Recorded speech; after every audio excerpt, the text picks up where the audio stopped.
और हर बिहारी की ये कामना रहती है कि मेरा प्रदेश एक विकसित राज्य बने, और यही कामना मेरी भी हमेशा रही है। मेरी लड़ाई हमेशा से अपने प्रदेश को एक विकसित राज्य बनाने की लड़ाई रही। आज तक जितने निर्णय लोक जनशक्ति पार्टी रामविलास ने लिए वो इसी सोच के साथ लिए कि कैसे मेरा प्रदेश विकसित राज्य बने, बिहारियों का खोया हुआ गौरव, बिहारियों का खोया हुआ सम्मान लौटे।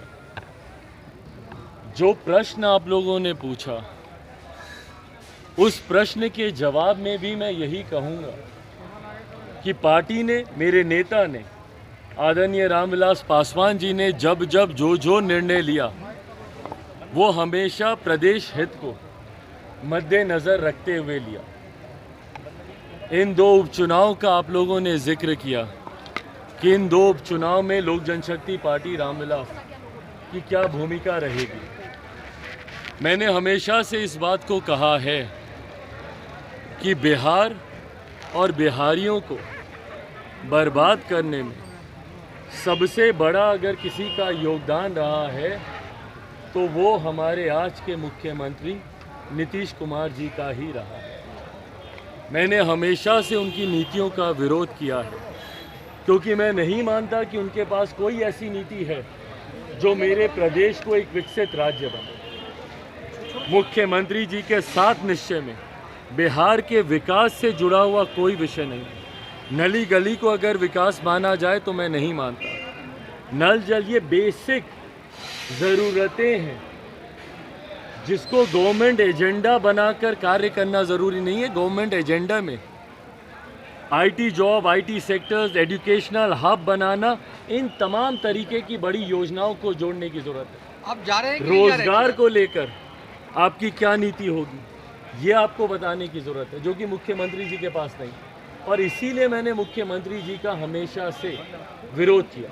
2020 का चुनाव मैंने उनके विरोध में ही लड़ा, और इस बात को भी मैंने पहले से ही स्पष्ट किया था कि मुख्यमंत्री जी के साथ जाना या कोई भी ऐसा निर्णय लेना जो मुख्यमंत्री जी की ताकत को बढ़ाता है वो संभव नहीं है। माना जाए कि 2020 का चुनाव, भाई मैं स्पष्ट कर ही रहा हूँ, 2020 का चुनाव भी मैंने अकेले लड़ा ताकि मुख्यमंत्री नीतीश कुमार जी जिस मजबूती के साथ वो बिहार को बर्बाद कर रहे हैं वो मजबूती उनको प्रदान हो। और आज भी लोक जनशक्ति पार्टी रामविलास ने ये फैसला लिया है कि मोकामा में, गोपालगंज में जो 2 उपचुनाव हो रहे हैं, इन दोनों उपचुनाव में लोक जनशक्ति पार्टी रामविलास भारतीय जनता पार्टी का समर्थन करेगी।